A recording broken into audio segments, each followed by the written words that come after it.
Dear students, आप सभी का बहुत बहुत स्वागत है। बच्चों, ये क्लास 8 का एनसीईआरटी का ये मैथ है, एक्सरसाइज 3.3। इस एक्सरसाइज को हम लोग लगातार सॉल्व कर रहे हैं। तो इसका first number question last video में मैंने आप लोगों को दिया था और इसमें कई सारे कॉन्सेप्ट इसका जो है, इसका प्रॉपर्टी जो है पैरेललोग्राम का, वो सारी चीज़ें मैंने उसमें बतला दिया था। क्वेश्चन नंबर 2, तो यहाँ पर जो है क्वेश्चन नंबर 2 में पैरेललोग्राम के इसके वैल्यू जो है निकालने के लिए बोल रहा है, या कह रहा है कंसीडर द फॉलोइंग पैरेललोग्राम्स, मतलब इस पैरेललोग्राम जितने भी दिए हुए हैं उस पर विचार कीजिए। Find the values of the unknown x y z, और यहाँ पे जो एक्स वाई जेड नहीं दिया हुआ है उसको आपको निकालना है। इसका एक एंगल दिया हुआ है और बाकी एंगल्स नहीं दिए हुए और उसको फाइंड करना है। सिंपल सा है, देखिए यहाँ पे सिंपली आप ऐसे ही मुँह ज़बानी जिसको बोलते हैं ऐसे ही बना सकते हैं। जैसे ये 100 हो गया, इसके अपोजिट एंगल जो होता है पैरेललोग्राम का अपोजिट एंगल जो होता है वो इक्वल होता है। तो इसको हम लोग प्रॉपर्टी में इसको पढ़ चुके हैं लास्ट वीडियो में, अगर आप नहीं देखे हैं तो उसमें आप देख सकते हैं। इसके अलावा मैं यहाँ पर आपको दिखा देता हूँ। ये प्रॉपर्टी जो है, देखिए ये प्रॉपर्टी हम लोग 4 प्रॉपर्टी इसके बारे में पढ़ चुके हैं। यहाँ पे opposite angles of a parallelogram of equal major, मतलब बराबर होता है इसका, ठीक है। तो इस तरह से ये बन जाएगा, जैसे कि ये 100 हो गया, ये भी 100 हो गया, और एडजेसेंट एंगल जो होता है वो सप्लीमेंट्री होता है। मतलब है कि इसका प्रॉपर्टी में ही दिया हुआ है, सप्लीमेंट्री होता है, मतलब है कि 180 डिग्री, सप्लीमेंट्री मतलब हो गया 180 डिग्री। तो इसको मिलाने से 180 डिग्री होगा, तो यहाँ पे मतलब 80 हो जाएगा, 80 + 100 तो 180 हो गया। इस तरह से सिंपली इसको आसानी से निकाल सकते हैं, लेकिन हम लोग को इसको लिख कर बनाना है। तो चलिए इसको सॉल्व करते हैं। यहाँ पे फर्स्ट नंबर का ये फिगर जो है उसको मैंने यहाँ ड्रॉ कर लिया है। अब क्या है, देखिए यहाँ पे 100 है और इसके अपोजिट में y है, तो हम यहाँ पे चलिए इसको सॉल्व करते हैं। सॉल्यूशन यहाँ लिख देते हैं। अब जो है हम इसको लिख सकते हैं y जो दिया हुआ है = 100 डिग्री, ठीक है। 100 डिग्री हो गया, तो इसको रीजन दे देना है। क्यों 100 डिग्री है, तो अपोजिट एंगल के वजह से है, तो इसको लिख देना है opposite angles of a parallelogram. Short में इस तरह से पैरेललोग्राम लिखा जाता है। Opposite angles of a parallelogram are equal, तो ये रीजन हो गया। बस ये हो गया, ये कंप्लीट हो गया। वाई निकल गया, ठीक है। अब वाई जो है 100 डिग्री निकल गया मेरा। अब हमें एक्स निकालना है, तो क्या करना है, इन दोनों को ऐड कर देना है और यहाँ पे एक प्रॉपर्टी उसका बताते हुए जाना है। जैसे कि 100 डिग्री दिया हुआ है प्लस एक्स = हो गया 180 डिग्री। 180 डिग्री क्यों हो गया, तो एडजेसेंट एंगल के वजह से। तो यहाँ पे इसका प्रॉपर्टी दे देना है, adjacent angles of a parallelogram are supplementary, या फिर 180, दोनों में से कुछ भी लिख सकते हैं। हम एक बार लिख देते हैं सप्लीमेंट्री, उसके बाद जो है फिर हम उसको 180 डिग्री लिखेंगे। सप्लीमेंट्री ये हो गया, ठीक है। तो इसके वजह से हो गया, तो यहाँ पे हम अब ये इक्वेशन बन गया। एक्स निकल जाएगा, किस तरह से लिख लेगा हम, x = 180 डिग्री, इसको इधर शिफ्ट कर देंगे, माइनस हो गया 100 डिग्री, तो x = निकल गया 80 डिग्री, ठीक है। x मेरा y निकल गया, x निकल गया, और z भी इसी निकल जाएगा अपोजिट। देखिए मान लीजिए कि यहाँ पे अब 80 डिग्री आ चुका है, तो इसका अपोजिट क्या है, इसका अपोजिट z है। तो यहाँ पे z = यहाँ हो जाएगा z = x, और इसके पीछे रीजन क्या हो जाएगा, अपोजिट एंगल्स। यहाँ पे लिख देना opposite angles of a parallelogram are equal, हो गया इक्वल। तो यहाँ पे z = हम लिखेंगे, x क्या है 80 डिग्री, तो ये भी 80 डिग्री हो गया। बस यही तो आंसर है, हमें जो निकालना था y निकल गया, उसके बाद x निकल गया और z भी निकल गया। तो यहाँ पे ये क्वेश्चन कंप्लीट हो गया। अब नेक्स्ट पार्ट इसका लेते हैं। ये आंसर हो गया सेकेंड पार्ट में ये फिगर दिया हुआ है और इसमें एक एंगल दिया हुआ है यहाँ पे 50 डिग्री। ये एक्स वाई जेड जो है वो एक्सटीरियर बाहर है दिया हुआ, एक्सटीरियर एंगल के रूप में दिया हुआ है। अब इसको सॉल्व करते हैं। तो यहाँ पे लिखते हैं सॉल्यूशन, और यहाँ पे सबसे पहले जो है इसको हम यहाँ से निकाल सकते हैं। तो लेकिन यहाँ पे हमको इसको निकालना, ठीक है, यहाँ निकालना नहीं है नहीं। तो चलिए यहाँ एडजेसेंट एंगल निकाल लेते हैं या यहाँ निकाल लेते हैं एडजेसेंट एंगल इसमें या इसके साथ जो इसके सीधे में होता है।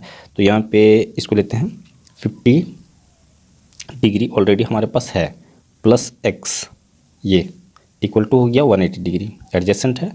तो यहाँ पे 180 डिग्री लिख देते हैं और रीजन दे देते हैं एडजेसेंट एंगल, एडजेसेंट एंगल्स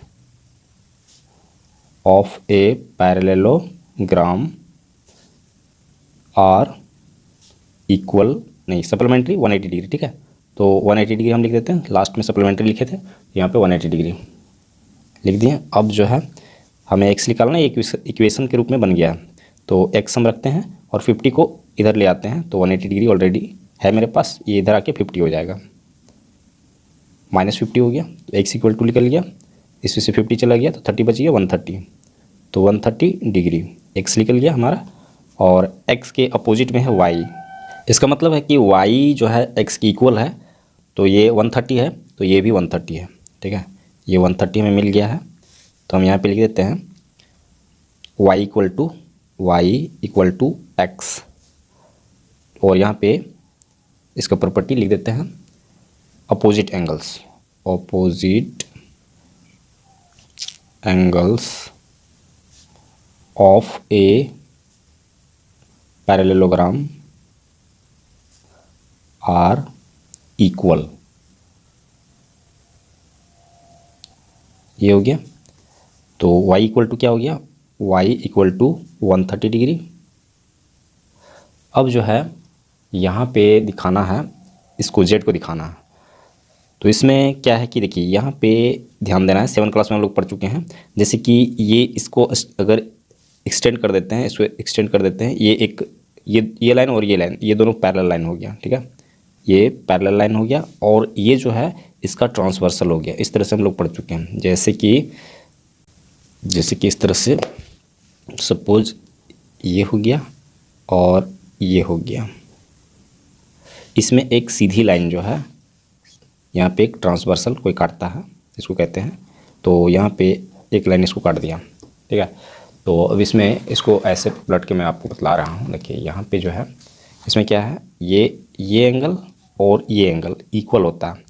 एक जो है इंटीरियर हो गया और एक एक्सटीरियर हो गया, बाहर हो गया, ठीक है। ये दोनों एंगल जो होता है जब पैरेलल लाइन पे एक सीधी लाइन पड़ता है तो ये दोनों एंगल जो होता है इक्वल होता है, और वो किस नियम से होता है उसको बोलते हैं कोरस्पॉन्डिंग एंगल, उस नियम से जो है इक्वल होता है। तो यहाँ भी इसी तरह का कुछ बना हुआ है। देखिए ये ट्रांसवर्सल लाइन हो गया और ये जो है ये पैरेलल लाइन हो गया, दो पैरेलल लाइन हो गया। तो ये एंगल और ये एंगल इक्वल हो गया उस हिसाब से, तो ये इक्वल हो गया कोरस्पॉन्डिंग एंगल का नियम से, ठीक है। तो इसको इस तरह से लिख देना।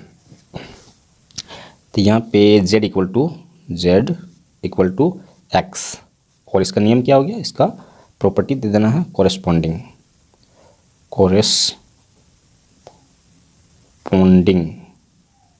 एंगल, ठीक है। ये हो गया, इस वजह से ये इक्वल है। तो z इक्वल टू कितना हो गया, x तो 130 मिला हुआ है, तो z इक्वल टू 130, इतना आंसर हो गया, कंप्लीट हो गया। नेक्स्ट फिगर लेते हैं। यहाँ पे नेक्स्ट फिगर इस तरह का फिगर दिया हुआ है। ये एक रेम्बस है, ठीक है, एक रेम्बस है, और इसमें x यहाँ दिया हुआ है, y यहाँ पे और z यहाँ पे दिया हुआ है, एक एंगल यहाँ पे दिया हुआ है। और यहाँ पे ध्यान देना है कि ये जो सिंबल दिया हुआ है, इस सिंबल का मतलब होता है 90 डिग्री, ठीक है। इस सिंबल का मतलब हो गया 90 डिग्री। और इस तरह से वर्टिकल अपोजिट एंगल जो होता है, जैसे कि मान लीजिए कि इस तरह का कोई शेप अगर दिया हुआ है, ये हो गया और फिर ये हो गया, ठीक है, इस तरह का दिया हुआ है। तो इसका मतलब है कि ये एंगल जितना है इतना ही ये एंगल होगा, और ये एंगल जितना है उतना ही ये एंगल इधर वाला होगा। इसका नियम जो होता है उसको बोलते हैं वर्टिकल अपोजिट एंगल, इस नियम से। तो यहाँ पे x हमें मिल गया, x जो होता है वो x इसके वर्टिकल अपोजिट है, तो यहाँ पे 90 डिग्री ये भी हो गया, ठीक है।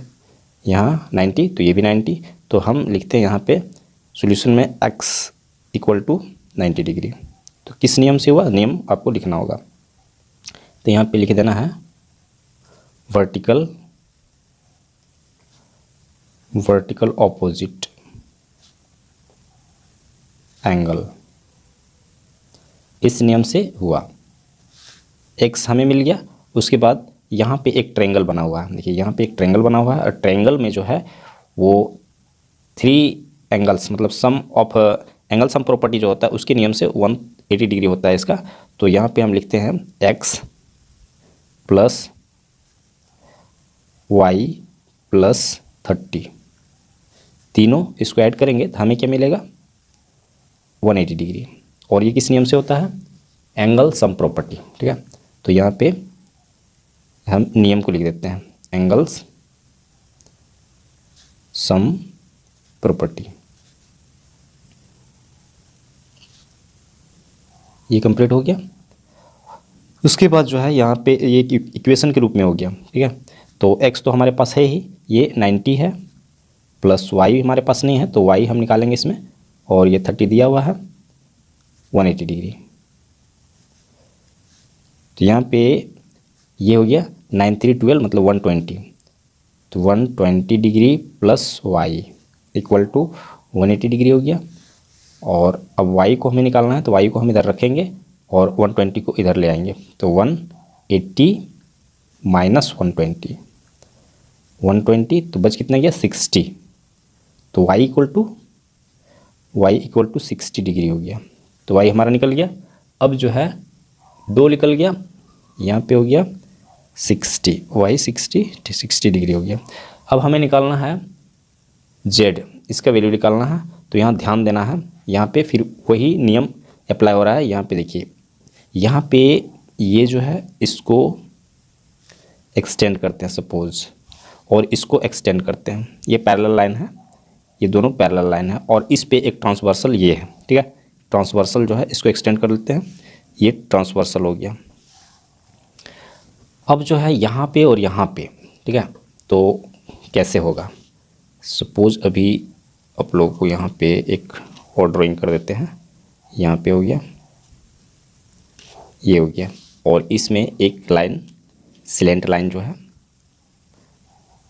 स्ट्रेट लाइन रहता है। देखिए ये हो गया पैरेलल लाइन पे एक स्लेंट लाइन जब पड़ता है तो इसमें देखिए ये एंगल यहाँ पे क्या बतला रहा है, दोनों ही इंटीरियर है, ठीक है। इंटीरियर मतलब अंदर की ओर, ये यहाँ पे है और ये जो है यहाँ पे है, ये एंगल इक्वल होता है, ये और ये इक्वल एंगल बनता है। लेकिन इसका नियम क्या होता है, अल्टरनेट, एक इधर है एक इधर है, अल्टरनेट इंटीरियर एंगल। इंटीरियर इसलिए क्योंकि ये अंदर में है, अंदर में बना हुआ है, ये बाहर साइड हो गया, एक्सटीरियर हो गया।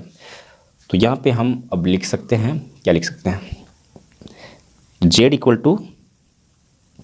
इक्वल टू y, और यहाँ पे इसका नियम लिखेंगे alternate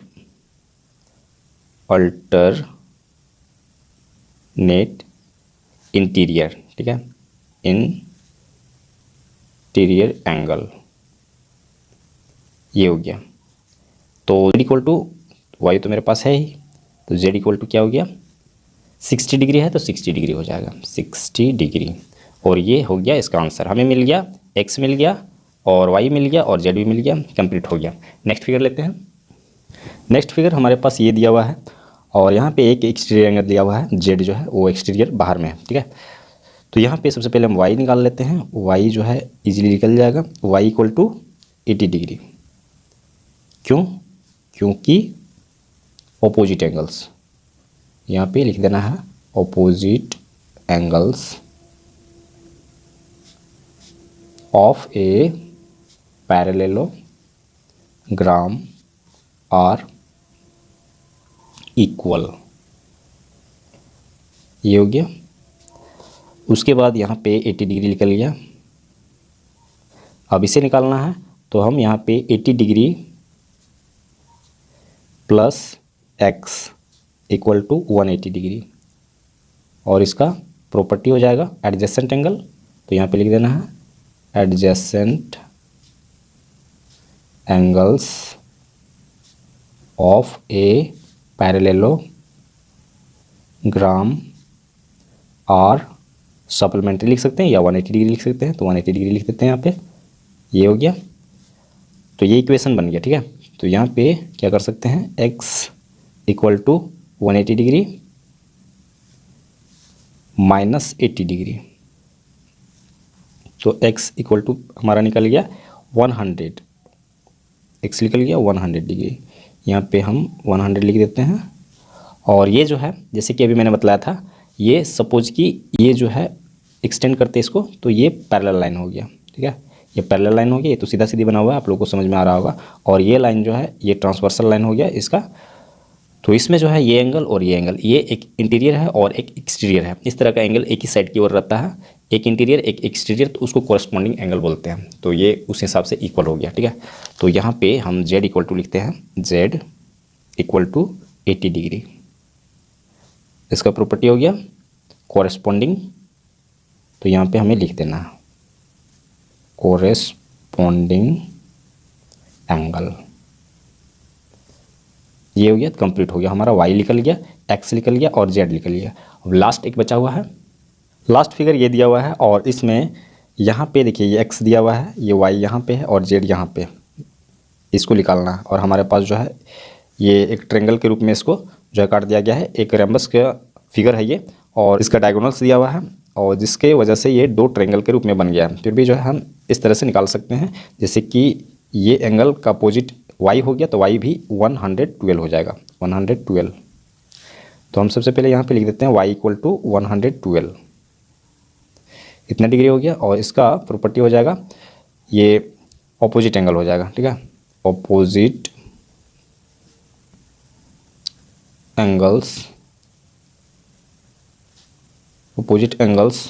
of a parallelogram are equal, ये हो गया। उसके बाद यहाँ पे एक ट्रेंगल शेप में हो गया, तो ट्रेंगल में यहाँ पे एक एंगल है, दूसरा एंगल है, और ये तीसरा एंगल हम निकाल सकते हैं। तो एंगल सम प्रॉपर्टी के द्वारा हम निकाल सकते हैं। तो यहाँ पे हम लिखते हैं y प्लस 40 डिग्री हो गया, जो कि ये दिया हुआ है, और x plus x equal to हो गया 180 डिग्री। और इसका प्रॉपर्टी लिख देते हैं। यहाँ पे एंगल सम प्रॉपर्टी मैंने लिख दिया है। अब यहाँ पे देखिए y तो दिया हुआ है 112, ये हो गया plus 40 plus x equal to 180 degree हो गया। अब इन दोनों को हम ऐड कर देते हैं, तो कितना हो गया 2, और यहाँ पे 5 हो गया, और यहाँ 1 हो गया, इतना degree plus x equal to 180 degree.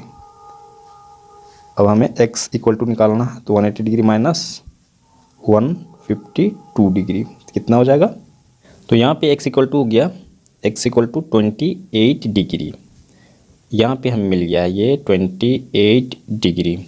अब हमें निकालना है z। तो यहाँ पे ध्यान देना है कि यहाँ पे इस लाइन को हम एक्सटेंड करते हैं, ये पैरेलल लाइन हो गया, ये लाइन हम एक्सटेंड कर दिए, ठीक है। और इस लाइन को भी एक्सटेंड कर दिए, पैरेलल लाइन हो गई, ये दोनों लाइन एक्सटेंड हो गया। और ये लाइन जो है इसको काट रही है, इसको भी हम एक्सटेंड कर दिए, और यहाँ पे ये एक्सटेंड हो गया। इस तरह से ये बना हुआ है। यहाँ पे ये पैरेलल हो गया और ये पैरेलल हो गया, ये दोनों पैरेलल हो गया, और इसको इस तरह का एक लाइन जो है इससे पास हो रही है, पास कर दिए, इस तरह से ये बना हुआ है। अब जो है यहाँ पे ये एंगल और ये एंगल, ये दोनों एंगल इक्वल है, यहाँ पे दोनों इंटीरियर है, यहाँ पे इंटीरियर, और एक इधर एक इधर। इसको हम लोग 7 क्लास में स्पेशली पढ़ चुके हैं, आप वहाँ पे देख सकते हैं। तो यहाँ पे इधर हो गया और एक इधर हो गया, मतलब अल्टरनेट हो गया, ठीक है। और इंटीरियर है तो अल्टरनेट इंटीरियर एंगल। तो अब हम यहाँ पे लिख सकते हैं, यहाँ पे हम लिख सकते हैं z इक्वल टू x, दोनों इक्वल हो गया। और प्रॉपर्टी यहाँ पे क्या लगेगा, alternate interior angle, alternate interior angle, ठीक है। ये प्रॉपर्टी लग गया।